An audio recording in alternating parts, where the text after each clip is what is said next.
পরের দিন কখন থেকে দরজা বন্ধ করে বসে আছে ত্রিভু, খোলার নামও নিচ্ছে না। এদিকে সকাল গড়িয়ে দুপুর হয়ে গেছে, কলেজেও যায়নি সে। বিছানায় উপুর হয়ে শুয়ে কান্না করিয়ে যাচ্ছে। দোষ না করেও তাকে প্রতিবার কথা শুনতে হয়। নিজের জীবনের প্রতি তিক্ততা এসে পড়েছে তার। মাঝে মাঝে ইচ্ছে করে সব ছেড়ে নিরুদ্দেশ হয়ে যেতে। বাড়ির উঠোন ঝাড়ু দিতে দিতে জবেদা খাতুন তার নাতনিকে এক নাগারে বিরতিহীনভাবে ডেকেই যাচ্ছে।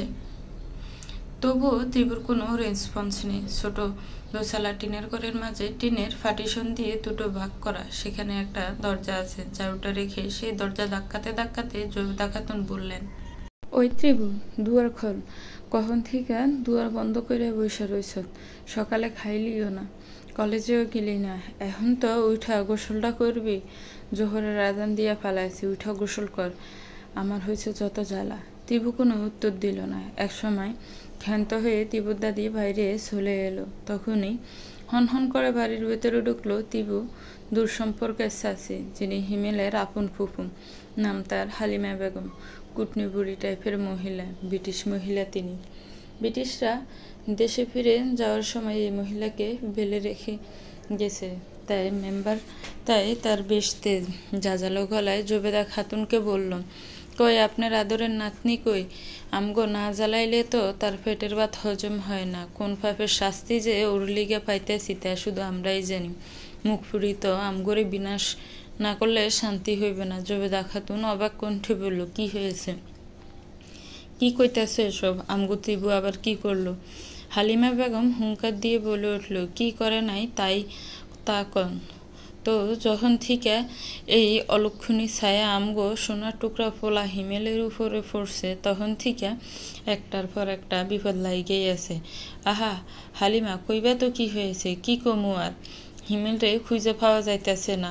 ওই পাড়ার রুবেল কইল কাল সকালে এই বাড়ির দিকে আসতে দেখছিল। বাড়ি থেকে বাইর হওয়ার সময় অনেক রাইগে আছিল। তারপর থেকে ওর কোনো খোঁজ নাই। ত্রিভু চেঁচামেচির আওয়াজ শুনে সবে মাত্র দরজা খুলে বের হয়েছিল। ত্রিভুকে দেখতে হালিমা বেগম আঙ্গারের মতো জ্বলে উঠে বলল, ওই কলঙ্কিনী, তুই মরতে পারস না? তুই মরলে তো সব ঠিক হয়। আমগো হাড় মাংস না খাওয়া অবধি কি তুই শান্ত হবি না?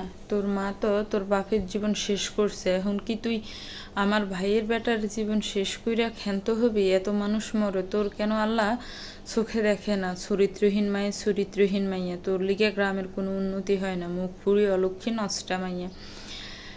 আয়নায় চেহারা দেখছস কখনো কালি? তোর মতো কালামাইয়ার লিগে হিমেলের আজ এত বড় সর্বনাশ হইল। ওর যদি কিছু হয় তাইলে তোরে কাইটটা নদীতে বাসাই দিমু কইলাম। অকথ্য ভাষায় গালিগালা শুরু করলো হালিমা বেগম। মেম্বার হয় তার মুখের উপর কেউ কোনো কথা বলতে পারে না। ত্রিভু পাথরের মতো দাঁড়িয়ে দাঁড়িয়ে সব শুনছে, কোনো উত্তর দিচ্ছে না। তবে ভেতরে ভেতরে দাবানলের আগুন ফুসছে, যা একসময় পেটে সবাইকে ভস্ম করে দিবে। এখন শুধু তা ফাটার অপেক্ষায়। জবেদা খাতুন মুখ মুছু করে বললেন, হালিমা, আল্লাহর দোহাই লাগি তুমি আর কিছু কইও না। জন্ম থেকে তো সেমরি কম কষ্ট পাইল না। গায়ের রং কালা বইলাম, তুমি এমনি কথা কইতে পারো না। গরম তেলে পানি পড়লে যেমন ছেদ করে ওঠে, তেমনি হালিমা বেগম ছেদ করে উঠলেন। কি কমুনা? উচিত কথা কারোই ভালো লাগে না। ও চরিত্রহীন মা তো ওরে ফালাই চইলে গেছে। ও দেখবেন আপনারে ফালাইয়া আরব নাগরের লগে যাইবগা। তাই ওর গুণগান গাইয়েন না। জন্মের পর এমন কালামাইয়ারে গলা টিপ্পা দিয়ে মাইরা ফেলাইতে পারেন নাই। ও অবশ্য মারবেন কেন? মারলে তো আমগো হিমেলের পেছনে লেলাই দিতে পারতেন না। টেকা সম্পত্তি লোভ কারো থেকে কারো কম না। দাদিকে অপমান করায় ত্রিভুর মাথায় রক্ত ছড়ে গেল। বেশ শক্ত গলায় বলল, আমাকে যা খুশি বলেন, কিন্তু আমার দাদিকে কিছু বলবেন না, নয়তো। পুরো কথা শেষ করার আগে জবেদা খাতুন হাতের ইশারায় ওকে থামিয়ে দিল। দাদিকে সে যথেষ্ট শ্রদ্ধা করে, তাই চুপ হয়ে গেল। হালিমা বেগম এগিয়ে এসে বললেন, কি করবি তুই? কি করবি? ত্রিভুর চুলের মুঠি ধরে রাগের মাথায় ত্রিভুর গালে একটা থাপ্পড় বসিয়ে দিল। ইতিমধ্যে ঝামেলার ইঙ্গিত পেয়ে আশেপাশের বাসা থেকে মহিলারা চলে এসেছে, কিন্তু কেউ ত্রিভুর সাথে হওয়া অপরাধের প্রতিবাদ করল না। জবেদা খাতুন দ্রুত এসে হালিমা বেগমের থেকে নাতনিকে ছাড়িয়ে নিয়ে হাউমাউ করে কেঁদে উঠলেন। দরজার কোণার সাথে লেগে ত্রিভুর মাথা ফেটে গেছে। সেখানে থেকে দর দর করে রক্ত গড়িয়ে পড়ছে। জবেদা খাতুন পরনের সুতি কাপড়ের আঁচল দিয়ে ত্রিবুর মাথায় ধরল। ত্রিবু তার দাদিকে জড়িয়ে ধরে ক্রোধে ফেটে পড়েছে। হালিমা বেগম রাগে থর থর কাঁপছে। জবেদা খাতুনকে উদ্দেশ্য করে বলল, তোমার এই কাইল্লে নাতনিরে সাবধানে রাখো। আমার চোখের সামনে পড়লে আমি গলা টিক্কা দিয়া মাইরে ফেলামো। কত বড় সাহস আমার মুখের উপর কথা কয়। জবেদা খাতুন কান্না যেন কণ্ঠে বলল, কি ক্ষতি করছে আমার নাতনিটা তোমগো? ওর সাথে সবাই এমন শুরু করছে কেন? অসহায় পাইয়া কি তার ফায়দা লুটতাছ? এই সেমডি তোরে দরজা খুইলা বাহির হইতে কইছিল কেডাই? চুপচাপ সহ্য কেন করিস না? মুখ ফুইটা কথা কইতে গেলি কেন? কি কইলাম হুইনা রাইখো চাচি, আমগো হিমেলের কিছু হইলে ওরে কিন্তু জবাই দিমো আমি। সবাইরে সাক্ষী রেখে কইয়া গেলাম। কথাটা বলে এক মুহূর্তেও দেরি করলো না সে। যেভাবে এসেছিল সেভাবে হন হন করে বের হয়ে গেল। আশেপাশের মহিলারা কানাঘুষা করছে, কেউ তীবের জন্য আফসোস করছে তো কেউ উস্কানিমূলক কথা বলছে। জবেদা খাতুন তাদের দিকে তাকিয়ে বলল, অনেক তামসা দেখছো, যাও এখন নিজগো বাড়ি যাও, তামসা শেষ হয়ে গেছে। কয়েকজন মুখ বাঁকিয়ে নানা কথা বলতে বলতে বাড়ির বাইরে বের হয়ে গেল। তাদের এখন একটাই কাজ, এই ঘটনাকে ভালো করে মশলা পাথি মেখে সারা গ্রামে প্রচার করা। জবেদা খাতুন নাতনিকে নিয়ে খাটে শুইয়ে দিলেন। দৌড়ে পুকুর পাড় থেকে দূর্বা ঘাস এনে ঢোলে রক্ত পড়া স্থানে চেপে ধরলেন। রক্ত পড়া কমতেই পুরনো কাপড় দিয়ে ভালো করে ভেদে দিলেন। কাঁদতে কাঁদতে বললেন, কথা কইতে গেলি কেন? চুপ করে থাকতে পারস না? আল্লাহ মুখ দিছে বইলে কি কথা কইতে হইব? ওগুলোকে কি আমরা পারমো ঘাট ধাক্কা দিয়া গ্রাম থেকে বাইর করিয়া দিব? তখন জামু কই? ত্রিভু জিব্বা দিয়ে ঠোঁট দুটো ভিজিয়ে নিয়ে মলিন হেসে বলল, এই কারণেই তো প্রতিবাদ করতে পারি না। তবে একদিন আমি সব শোধ তুলব। কথা কইও না, চারটা খাইতে দাও তো, অনেক ক্ষুধা লাগছে। বিকেলে মেম্বার বাড়িতে সকাল থেকে বেশ জটলা থাকবে নাই বা কেন? মেম্বারের আদরের ছেলে যে লাপাত্তা হয়ে গেছে। গত পরশু থেকে আত্মীয় স্বজন সব এই বাসায় আছে। একটার পর একটা ঝামেলা লেগেই আছে, সাথে গ্রামের মানুষের কানাঘুষা তো আছে। বাগানে প্লাস্টিকের চেয়ারে বসে আছে হিমেলের বাবা মেম্বার খালেক ব্যাপারী, সাথে তার কয়েকজন ছেলাপেলা, গ্রামের মুরব্বী, পাশের দুই গ্রামের দুই মেম্বার ও ইউনিয়নের চেয়ারম্যানও আছে। হালিমা বেগম বেশ কয়েকবার ঘুরে গেছেন, কিন্তু ভাইয়ের সাথে কথা বলার মতো সুবিধা করতে পারেননি। চেয়ারম্যান আবুল হোসেন সাহেব গলা ঝেড়ে খালেক ব্যাপারীকে আশ্বাসের সুরে বললেন, চিন্তা করো না মেম্বার, আল্লাহর ওপর ভরসা রাখো, উনি সব ঠিক কইরা দিব। খালেক ব্যাপারী সামনের জাউ গাছের থেকে দৃষ্টি সরিয়ে একবার চেয়ারম্যানের দিকে তাকালো, তারপর আবার দৃষ্টি নামিয়ে নিল। আবুল হোসেন সাহেব কিছুটা নড়ে চড়ে বসলো। তার আশ্বস্ত বাণীতে যে মেম্বার সাহেব সন্তুষ্ট হতে পারেননি তা তার চাহনিতেই বোঝা গেছে। তাই তিনি আবারও কিছু সময় উসখুস করতে করতে বলল, হিমেলের বন্ধু বান্ধবের বাড়িতে খোঁজ নিছ? এমনও হইতে পারে কোনো বন্ধুর বাড়ি গিয়ে ফুইরে রইছে। জুয়ান পোলা মানুষের মতিগতি তো বোঝা যায় না, যখন যা মন চায় তাই করে। খালেক ব্যাপারী দীর্ঘশ্বাস ছেড়ে নিস্তেজ গলায় বলল, কোনো জায়গা বাদ রাখি নেই চেয়ারম্যান সাহেব, কিন্তু পোলাটা কোথাও নাই। আমার বড্ড ভয় করতেছে। গতকাল থেকে পোলাটার খবর নাই। প্রথম ভাবছিলাম বন্ধুর বাড়ি আছে, তাই নিশ্চিন্তায় আছিলাম। রাত হইয়া সকাল গড়ায় গেল, তবুও ফিরল না। ও যেখানেই থাকুক রাত কাটাইয়া সকাল সকাল চইলে আসে, কিন্তু দুপুর হইয়া যায়, কোনো খবর নেই। খোঁজ নিয়ে দেখলাম কোথাও যায় নাই, মোবাইলও বন্ধ, কোনো বন্ধু ওর খবর জানে না। তখন থেকে ভয় করতেছে, কখন বিপদ আপদ ঘটল না তো। ওর মা তো সকাল থেকে এক ফোঁটা পানিও মুখে তুলে নাই। বড় আদরের ফলা আমার, ওর কিছু হইলেও ওর মায়ের কাছে মুখ দেখাইতে পারবো না। এমনি গত পরশু বদনাম তো কম হইল না। এমন কইরা বিয়া ভাঙ্গা যাওনি। হিমেল অনেক রাইগে ছিল, তার জন্য ভয় করতেছে। রাগের বসে নিজের কোনো ক্ষতিও তো করতে পারে। তাছাড়া বিপদে তো হাত পানে যে কোনো সময় হানা দিতে পারে। চেয়ারম্যান সাহেব সহমত প্রকাশ করে বলল, ঠিক কথাই কইছেন, কখন কি হইয়া যায় তা তো কেউ কইতে পারে না। মুখে সহমত প্রকাশ করলেও মনে মনে সে ভীষণ বিরক্ত। না, এসব বিষয়ে নেই। আজ ইউনিয়ন পরিষদে সাল এসেছে, সেখান থেকে সিংহভাগ সরাতে হবে, নয়তো তার সালের আড়ত চলবে কি করে। তা না করে এখানে বসে থাকতে হচ্ছে, চাইলেও উঠে যেতে পারছে না, গেলে সন্দেহ করে বসবে, তখন আবার আরেক ঝামেলা, সব মেম্বার এসে একসাথে ধরবে তাদের ভাগের জন্য, তা সে কখনো চায় না।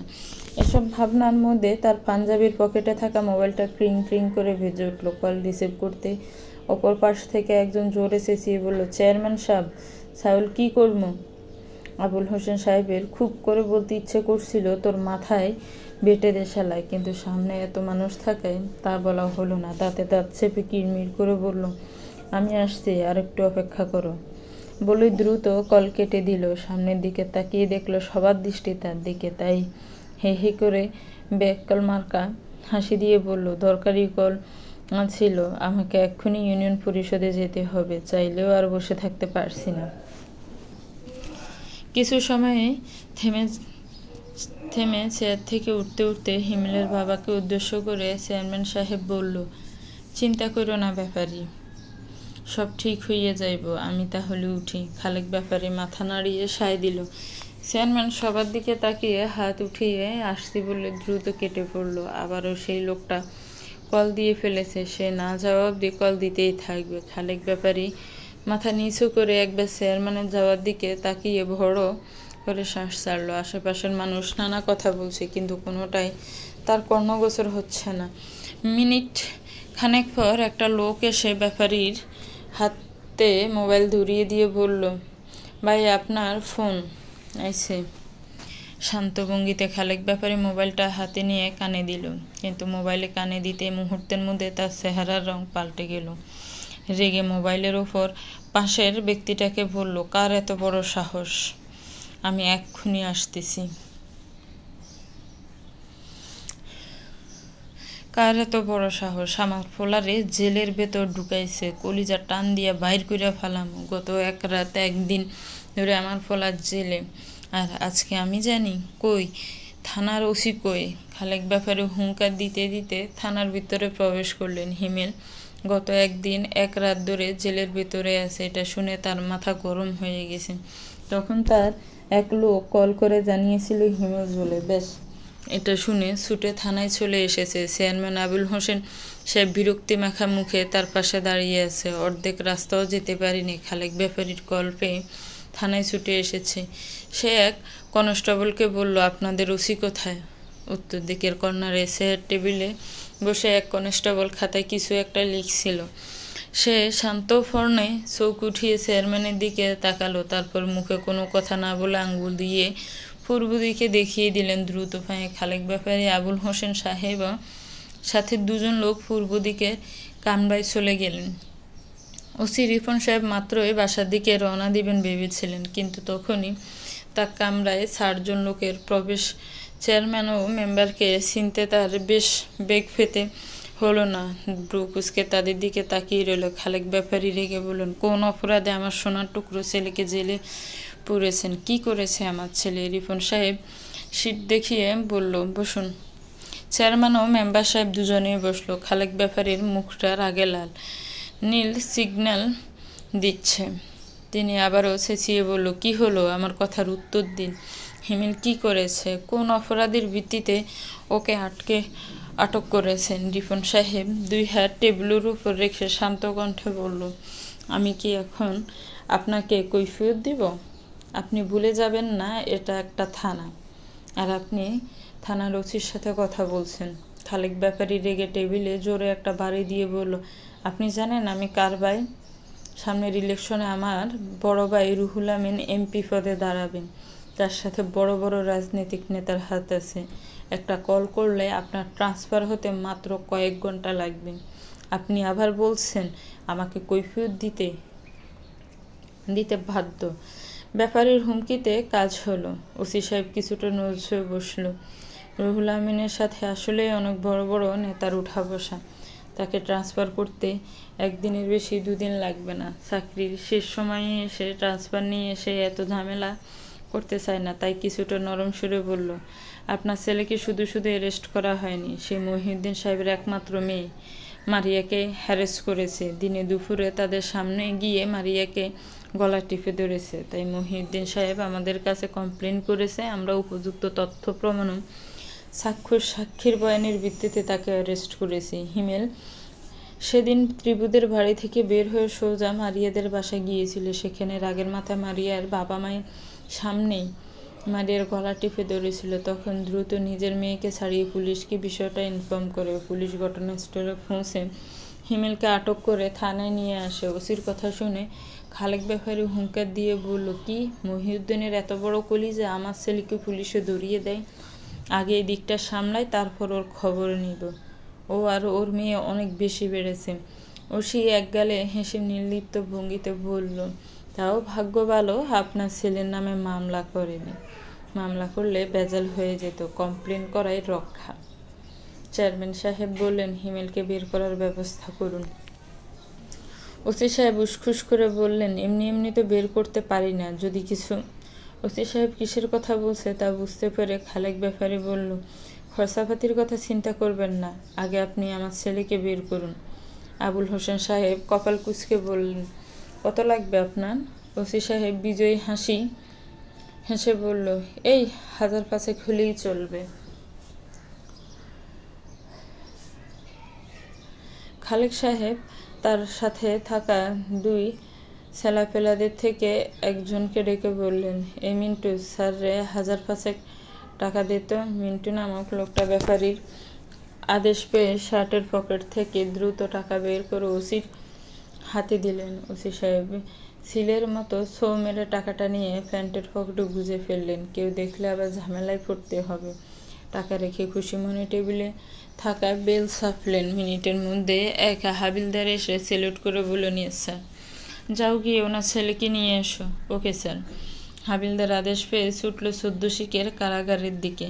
বেশ কিছু সময় পর হিমেলকে নিয়ে ফিরল। একদিনে তার চেহারার রং পাল্টে গেছে। মশার কামড়ে মুখের নানা জায়গা লাল হয়ে আছে, চেহারাটাও মলিন। খালেক ব্যাপারী দ্রুত চেয়ার থেকে উঠে ছেলের মুখ চোখে হাত দিয়ে বলল, একদিনে কি চেহারা হয়ে গেছে আমার আদরের ছেলেটার, কি অবস্থা তোর? হিমেল তার বাবার হাত ছাড়িয়ে নিয়ে 2 হাত মুঠ করে রাগ নিয়ন্ত্রণ করে বলল, আমাকে ছাড়বো না বাবা। ওই মহিউদ্দিন সাহেব ও তার মেয়েকে যদি উচিত শিক্ষা না দেয় তাহলে আমার নামে হিমেল নয়, মারিয়ার আমি এমন অবস্থা করব যাতে কেউ আমার সাথে এসব করার আগে 2 বার ভেবে নেয়। ব্যাপারী ছেলের হাত ধরে তাকে সান্ত্বনা দেওয়ার উদ্দেশ্যে বলল, সব কিছু হবে, যেমন তুই চাইবি তেমনি হবে, কিন্তু এখন নয়। চল বাসায় চল, তোর মা তোর চিন্তায় নাওয়া খাওয়া ভুলে গেছে। ওসি সাহেব এগিয়ে এসে খালেক ব্যাপারীর সাথে হাত মেলাতে মেলাতে বলল, কোনো সহযোগিতা লাগলে আমাকে বলবেন, আর কমপ্লেনের বিষয়টা নিয়ে ভাববেন না, আমরা তা দেখে নিব।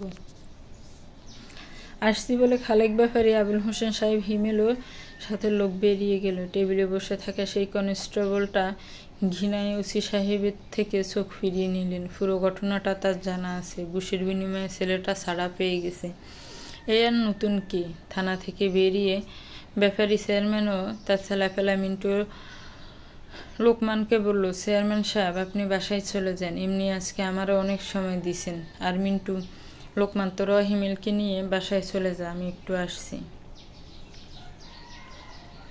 হিমেল জিজ্ঞেস করলো, কোথায় যাবে বাবা? ব্যাপারী ছেলের দিকে তাকিয়ে বলল, মহিউদ্দিনের সাথে আমার একটু বোঝাপড়া আছে। সন্ধ্যা থেকে তিবুর কাঁপুনি দিয়ে জ্বর এসেছে, 105 ডিগ্রির মতো জ্বর হবে। জবেদা খাতুন বড় ট্যাঙ্ক থেকে ল্যাব বের করে তিবুর গায়ে মিলে দিয়েছেন। তবুও তার নাতনি ঠকঠক করে কাঁপছে। 2 দিন আগে ঝুম বৃষ্টিতে ভিজেছে, 2 দিন ধরে ঠিকমতো খাওয়া দাওয়া করে না। আজ দুপুরে কত কাহিনী ঘটলো, আবার আসলো জ্বর, মাথা ফেটে গেছে। সব মিলিয়ে যাচ্ছে তাই অবস্থা। তিবুর এই অবস্থা দেখে তার দাদি নীরবে কাঁদছে। মেয়েটার দুদণ্ড ভালো থাকতে পারে না, একটার পর একটা লেগেই আছে। সে যদি পারত তাহলে নাতনিকে নিয়ে এই গ্রাম ছেড়ে বহু দূরে চলে যেতে, কিন্তু যাবেটা কোথায়? স্বামীর এই বিটিটুকুই তো শেষ সম্বল। আসলে মুখ মুছে তিবুর শিউরে পাশে বসলো, কপালে হাত রেখে দেখলো জ্বরটা একটু কমেছে। একটু আগে গা পুড়ে যাচ্ছিল। সে দ্রুত কপাল থেকে বালতি ভর্তি পানি এনে তিবুর মাথায় ঢেলে তাপমাত্রা কমিয়েছে। দীর্ঘকণ্ঠে ত্রিবুকে ডাকলো, ত্রিবু, এই ত্রিবু, ওইটা একটু কিছু খাইয়ালো। উহু কইলে হইব না, 2 লোকমা হইল খাইতে হইব, ভাত খাইয়ে একটা নাফা খাইতে হইব। না কি না, না কইলে তো হইব না। উঠ একটু, এখন খাবো না। কোনো কথা নাই, আমি যা কইছি তাই, আর কোনো কথা শুনবো না। উঠ দেখি, আমি খাওয়াই দেই। তিনি উঠে গিয়ে টিনের পার্টিশন দেওয়া আরেক পাশে চলে গেলেন। খানা রুলির পাশে ছোট মাছা থেকে প্লেট নিয়ে পাতিল থেকে ভাত বেড়ে নিল। সেচি শাক দিয়ে শুটকির ঝোল ও ডাল রান্না করেছেন, সেখান থেকে বেশিরভাগ অংশ প্লেটে নিয়ে এলেন। এক মাগ পানি নিয়ে নাতনির পাশে এসে বসলেন। তিবু উঠে একটু খাইয়ে নি। তিবু দুর্বল কণ্ঠে কাঁপতে কাঁপতে বলল, খাবো না, প্লিজ দাদি, জোর করো না। জোর করো না কইলে তো হইব না, খাইতে হইব। না খাইলে গায়ে জোর পাবি কই থেকে?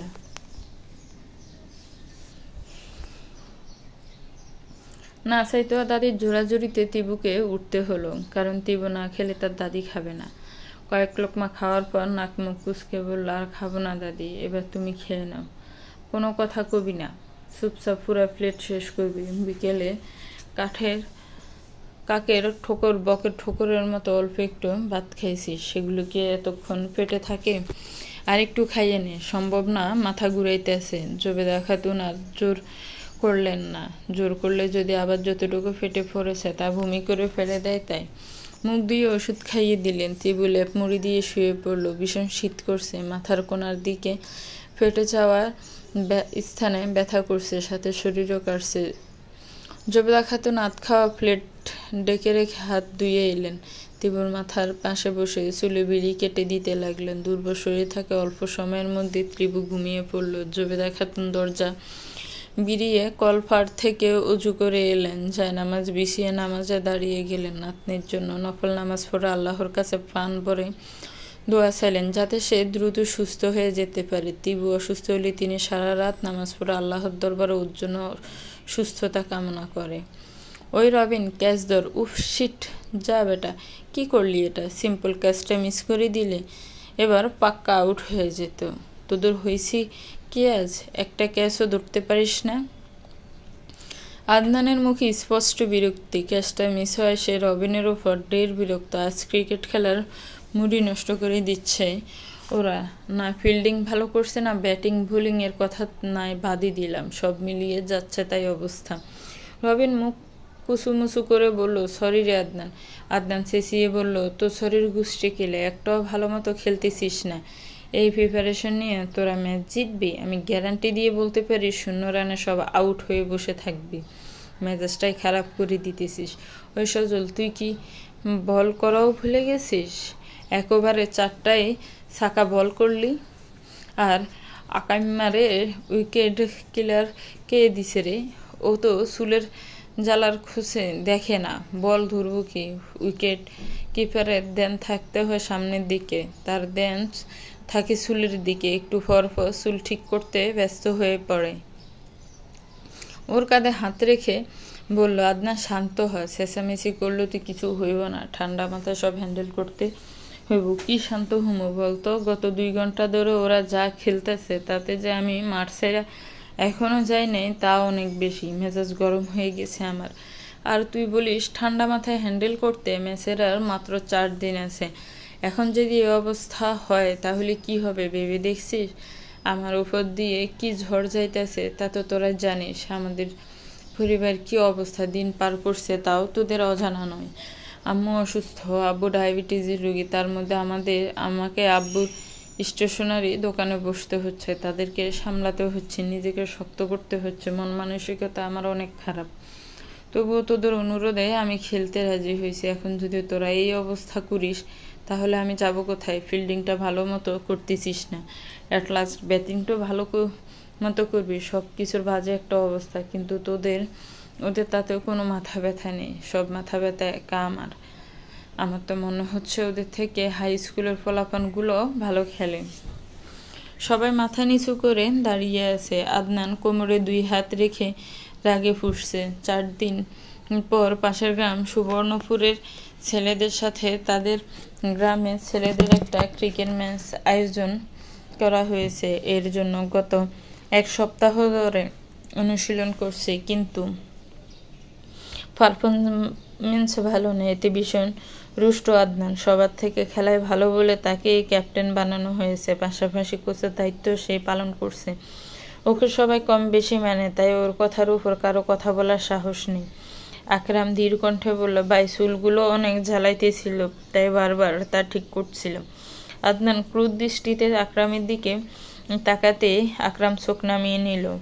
আদনান নিজেকে কিছুটা শান্ত করে বলল, কালকের মধ্যে তোর এই ভাবরি চুল কাটা দেখতে চাই। চুলের আর্মি কাট দিবি, নয়তো তুই খেলার থেকে বাদ। সজল, তোকে বোলিং আরো ভালো করতে হবে, সবগুলা চাকা বল করা যাবে না। যে যেখানে ছিলে সেখানে দাঁড়িয়ে যা, ওভার শেষ, এবার বল কে করবি? সিদ্দিক হাত উঠিয়ে বলল, এই ওভারে আমি বল করি। আদনান ওর দিকে তাকিয়ে বলল, আচ্ছা যা, তবে রান বেশি দিস না।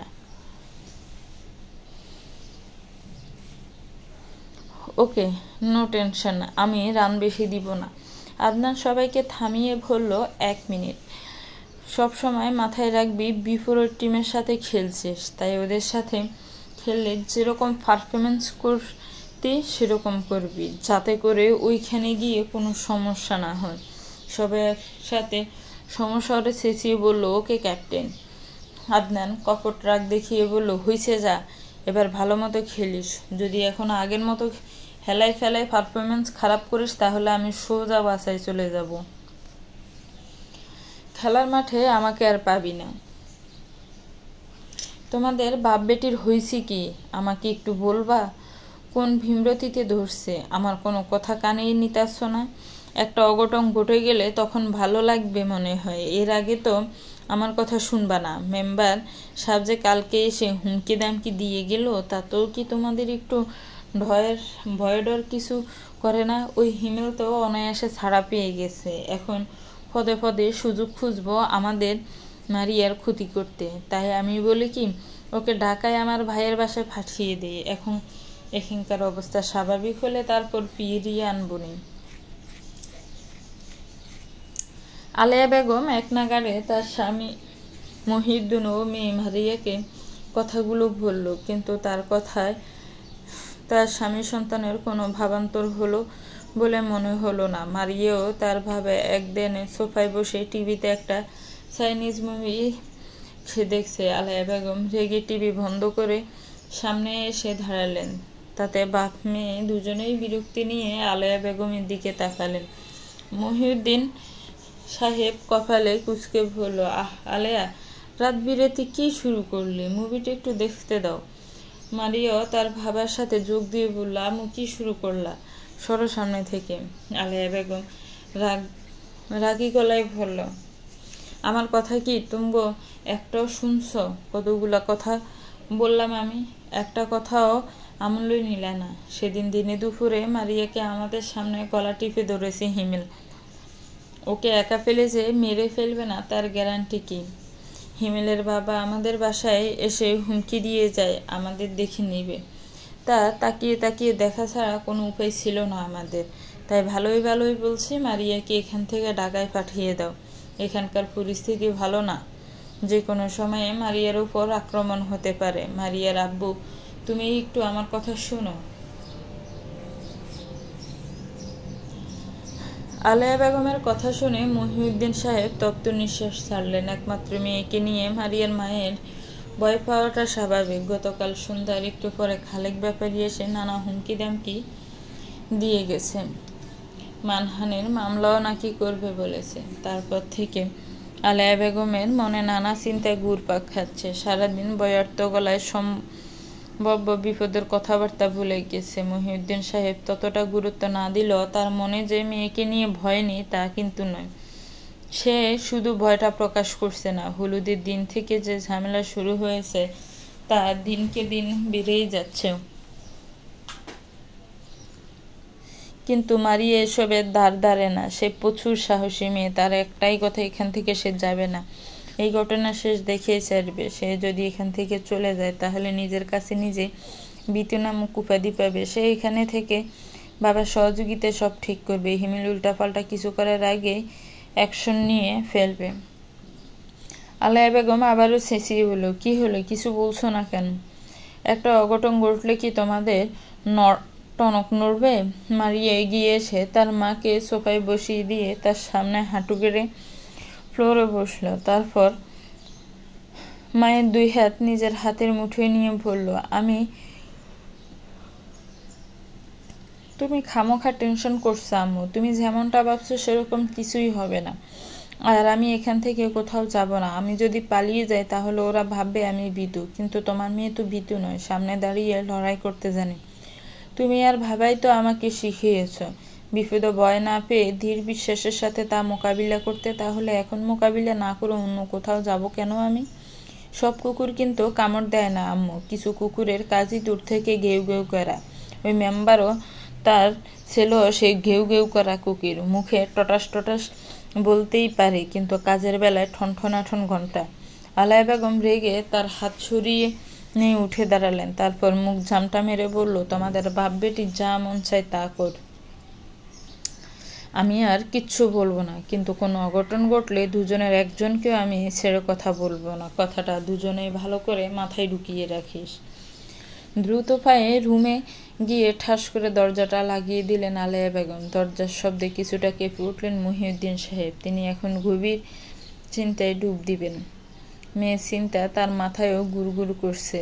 আর মারিয়া তার মায়ের রুমের দরজার দিকে তাকিয়ে উঠে গিয়ে টিভি ছেড়ে মুভি দেখায় মন দিল। ভবিষ্যৎ নিয়ে সে কখনো চিন্তা করে না। তা বাসমত ভবিষ্যতে তাই হবে। মহান আল্লাহ তাআলা যা ভেবে রাখবেন। দেখতে দেখতে কেটে গেলেও 2 দিন। ত্রিভু নিজেকে এক প্রকার গুটিয়ে নিয়েছে। কলেজ থেকে বাড়ি থেকে টিউশনি, এই অবধি চালান। জ্বরটাও তার আগের মতো অনেকটা ভালো, আগের থেকে অনেকটা ভালো। তাই কলেজে যাওয়া টিউশনি শুরু করে দিয়েছে। সাথে সেই ছাতার মালিককেও খুঁজে বার করার দায়িত্ব তো আছে। 2 দিন বিকেলে ছাতা দাতার খুঁজে বেরিয়েছিল, কিন্তু তার কোনো হদিস পায়নি। কলেজ শেষ করে আজও পরিত্যক্ত বাস স্টপে দাঁড়িয়ে আছে। যদি তার সন্ধান মেলে। লাল টুকটুকে ছাতাটার দিকে তাকালে তীবু কীরকম জানি একটা ধরে চলে যায়, বড্ড বেশি আকর্ষণ করে। হঠাৎ ঘুমর ঘুমর আওয়াজ ভেসে আসছে, বৃষ্টি আসার পূর্বাভাস। তীবুর কানে একবার সেই শব্দ পৌঁছাতে তড়িঘড়ি করে উঠতে গিয়েও বসে পড়ল। তার মন বলছে ছেলেটা আজ আসবে। আজও যে হঠাৎ বৃষ্টি। একটু আগেও আকাশটা পরিষ্কার ছিল, আর এখন কালো মেঘের মেলা। তীবুর ধারণা সঠিক করে দিয়ে টিপ টিপ করে বৃষ্টি আরম্ভ হলো। ত্রিভু আনমনে রবীন্দ্রনাথ ঠাকুরের আশার কবিতার 2 লাইন উচ্চারণ করল।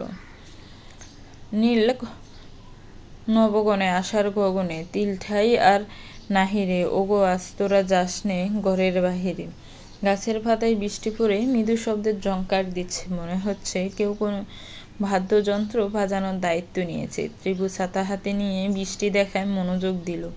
রাস্তায় কোনো মানুষ নেই। মাঝে মাঝে কয়েকটা গাড়ি তো গতিতে তাকে ক্রস করে চলে যাচ্ছে। টিপ টিপ বৃষ্টি বেড়ে গিয়ে ঝুম বৃষ্টিতে পরিণত হলো। বৃষ্টির বেগ বেড়ে যাওয়ায় ত্রিভু দৌড়ে রাস্তার পাশে নতুন টিকিট কাউন্টারের সামনে আশ্রয় নিল। চারদিকে অন্ধকার হয়ে গেছে। বৃষ্টির কারণে কিছু স্পষ্ট দেখা যাচ্ছে না।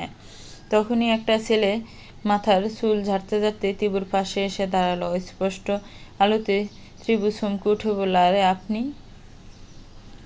তো ভিউয়ার্স, গল্পটা আজকে এতটুকুই দিলাম। গল্পটার বাকি অংশ সামনে দিব, খুব শীঘ্রই দেওয়ার চেষ্টা করব। গল্পটাকে নিয়ে একটি গঠনমূলক কমেন্টস করবেন। গল্পটা কেমন লেগেছে সেটাও একটা কমেন্টস করে জানাবেন। গল্পটা ভালো লাগলে একটি লাইক করবেন, গল্পটাকে শেয়ার করবেন, আর আমার চ্যানেলটাকে প্লিজ সাবস্ক্রাইব করবেন। আল্লাহ হাফেজ।